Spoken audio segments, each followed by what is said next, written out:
ہمارے حافظ پٹیل صاحب رحمہ اللہ تعالی، ان کی زندگی کو بھی اگر ہم دیکھتے ہیں تو وہ مسلسل محنت سے عبارت ہے. ہر وقت محنت محنت محنت محنت. اور اس میں اتنا ہی نہیں تھا کہ صرف دوسروں پہ محنت کرتی تھی، دوسروں پہ بھی محنت اور اپنی ذات پہ بھی محنت. کبھی کبھی ایسا بھی ہوتا ہے کہ نہ دوسروں پہ محنت ہے نہ خود پہ محنت، اور کبھی ایسا ہوتا ہے کہ دوسروں پہ تو محنت ہو رہی ہے، خود پہ محنت نہیں. دوسروں پہ بھی محنت، خود پہ بھی محنت. قرآن مجید کی تلاوت کا جو معمول وہ ضرور پورا ہوگا، تہجد کا معمول وہ ضرور پورا ہوگا، تسبیحات کا معمول وہ ضرور پورا ہوگا. خود کے جو اعمال تھے ان کے لیے جو اوقات مقرر تھے ان اوقات میں ان اعمال کو پورا کرنا ضروری ہوتا تھا. یہاں لیسٹر تشریف لائے تھے، اور جب تشریف لاتے تھے تو شفقتیں بہت رہی میرے اوپر. اللہ تعالی اس کا حافظ صاحب رحمہ اللہ تعالی کو بہت اچھا بدلہ عطا فرما رہے. بہت شفقت فرماتے تھے. تو ٹیکس کرواتے تھے، فون کرواتے تھے کہ ناشتے پر آ جا. میں اس میں کچھ عذر کر جاتا تھا تو پھر ٹیکس آتا تھا کہ دوپہر کے کھانے پہ آ جا. اصرار فرماتے تھے. یہ محبت تھی ان کی. تو ایک مرتبہ میں ملنے کے لیے شام کو گیا، تو شام کو جب گیا ملاقات ہوئی، مصافحہ ہوا. بیمار چل رہے تھے، ابھی ابھی ہاسپٹل سے ڈسچارج ہو کر آئے تھے، ایک آدھ دن گزرا ہوگا. تو داخل ہو کر کے مصافحہ کیا تو مجھ سے فرمایا کہ ذکر جہری میں بھی کرتا ہوں، اور ذکر جہری سے ابھی میں فارغ ہوا.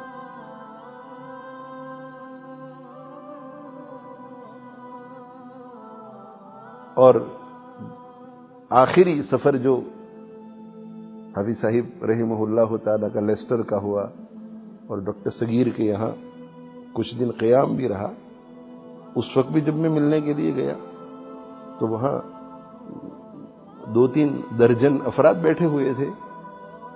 تو سب کے سامنے اپنے معمولات بتلائے.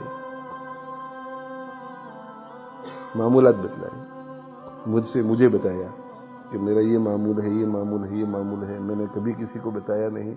سب سن رہے تھے. تو اس میں باقاعدہ ذکر جہری کر کے دکھایا. یعنی ذکر کے پابند تھے، ذکر جہری کے پابند تھے، تسبیحات کے پابند تھے. بزرگوں نے جو معمولات ان کو دیے تھے ان سب چیزوں کے پابند تھے. اور ساتھ میں پھر یہ کہ دعوت و تبلیغ میں ہمیشہ منہمک رہتے تھے. اور ہر وقت یہ کوشش رہتی تھی کہ لوگ اللہ سے جڑ جائیں، اللہ سے تعلق پیدا ہو جائے، دین پر آ جائے. اور اس کے ساتھ ساتھ مدارس اور مکاتب کا قیام وجود میں آئے، اس کی بھی بہت فکر کرتے تھے. کئی دارالعلوم قائم کیے مختلف ملکوں میں، کئی جگہوں پر مکاتب قائم کیے. تو خانقاہ کی آبادی کے لیے بھی کوششیں ہوتی تھی، اس کے لیے دعائیں ہوتی تھی. لوگوں کو متوجہ کرتے تھے، اپنے احباب کو متوجہ کرتے تھے. بیانوں میں کہتے تھے کہ مشائخ کے پاس جاؤ، مشائخ کی صحبت میں بیٹھو، مشائخ کی ملاقاتیں کرو. خود اس کا بہت اہتمام فرماتے تھے. علماء کے پاس جانے کی بہت تاکید کرتے تھے. علماء سے ملاقات خود کرتے تھے، بہت اہتمام کرتے تھے. اپنے چھوٹوں کے پاس بھی خود چل کر جاتے تھے.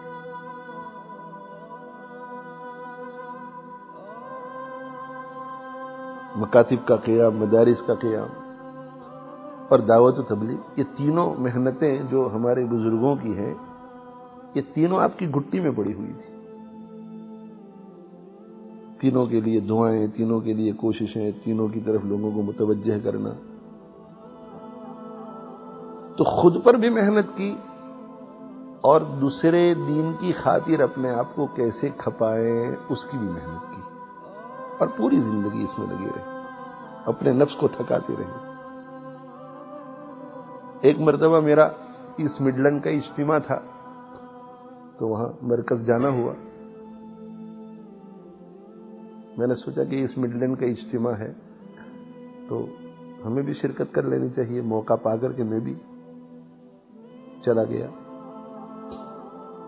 تو جیسے ہی میں داخل ہوا، اتوار کا دن تھا اور دعا کا وقت بالکل قریب تھا،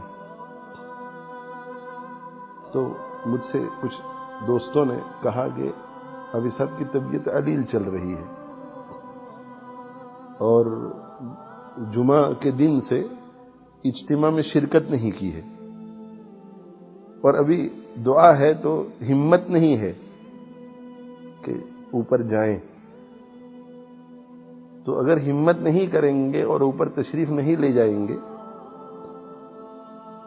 تو یہ ایسٹ مڈ لینڈ کا اجتماع ختم ہو جائے گا اور سب اپنے اپنے گھروں میں جا کر کے دوسروں کو اطلاع کریں گے کہ حافظ صاحب اتنے بیمار ہیں کہ اجتماع میں بھی نہیں آ سکے. تو پھر لوگوں کا ہجوم ہوگا یہاں.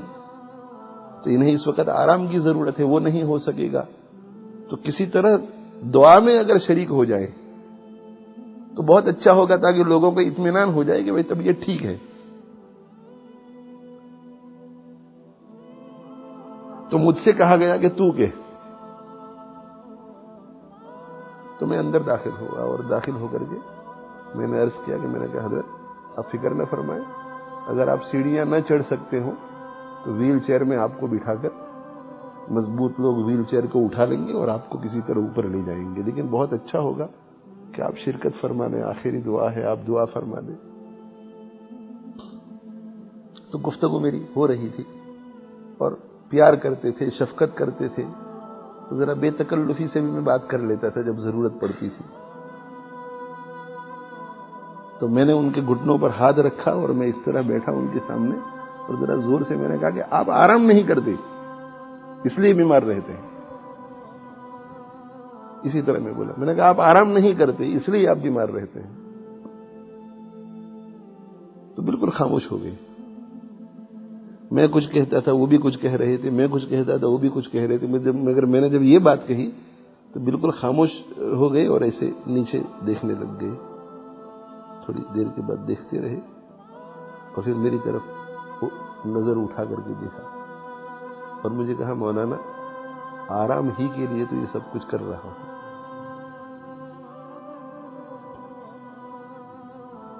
مجھے آج اصل میں یہی بات آپ کو بتانی تھی. آرام ہی کے لیے تو یہ سب کچھ کر رہا ہوں، یعنی یہ جو میری بے آرامی ہے دنیا کی وہ آخرت کے آرام کے لیے. آخرت کی دنیا کی بے آرامی آخرت کے آرام کے لیے. جو دنیا میں بے آرامی کی زندگی اختیار کرتا ہے اللہ اسے آخرت میں آرام دیتے ہیں، اور جو دنیا میں آرام والی زندگی اختیار کرتا ہے اللہ تعالی شانہ اسے آخرت میں بے آرامی والی زندگی نصیب کریں گے. میں ہمیشہ آپ حضرات کو یہ بتلایا کرتا ہوں اور اپنی ذات سے بھی خطاب کرتا ہوں جب بھی آپ حضرات کو کچھ کہتا ہوں کہ جو دنیا میں من مانی کرے گا، من مانی یعنی اپنا جو من کہے وہ مانو، من یعنی نفس جو کہے وہ مانو، من مانی. تو من مانی والی زندگی بہت راحت والی زندگی ہے. من نے چاہا کہ نماز نہیں پڑھنی ہے تو نہیں پڑھی، من نے چاہا کہ فلم دیکھنا ہے تو فلم دیکھ لیا، من نے چاہا کہ جھوٹ بولنا ہے تو جھوٹ بولا، من نے چاہا کہ بد نظری کرنی ہے تو بد نظری. جو دنیا میں من مانی کرے گا اسے آخرت میں رب مانی کرنی پڑے گی. رب جو فیصلہ کرے گا اسے ماننا پڑے گا. رب جو فیصلہ کرے گا وہ ماننا پڑے گا آخرت میں. اور جو دنیا میں رب مانی کرے گا، جو دنیا میں رب کی مان کر تھکاوٹ اور مشقت کو برداشت کرے گا، وہ مرنے کے بعد کی زندگی میں من مانی کرے گا. من مانی، مزے ہی مزے ہیں، مزے ہی مزے ہیں. وہ بھی ایک طویل عمر لے کر آئے تھے، چلے گئے دنیا سے. دنیا میں کوئی ہمیشہ رہنے کے لیے نہیں آتا، دنیا میں ہمیشہ رہنے کے لیے کوئی نہیں آتا. چلے گئے وہ، لیکن انہوں نے اپنی زندگی اچھے کاموں میں خرچ کی، اپنے اوقات اچھے کاموں میں خرچ کی، اچھی فکر میں خرچ کی، اچھی محنت میں خرچ کی، اچھی تھکاوٹ میں خرچ کی، راحت سے دور رہے. تو اللہ تعالیٰ شانہ نے عزتوں کے ساتھ انہیں اپنے پاس بلایا، اور ہم اللہ کی ذات سے امید رکھتے ہیں کہ آخرت میں بھی اللہ تعالیٰ شانہ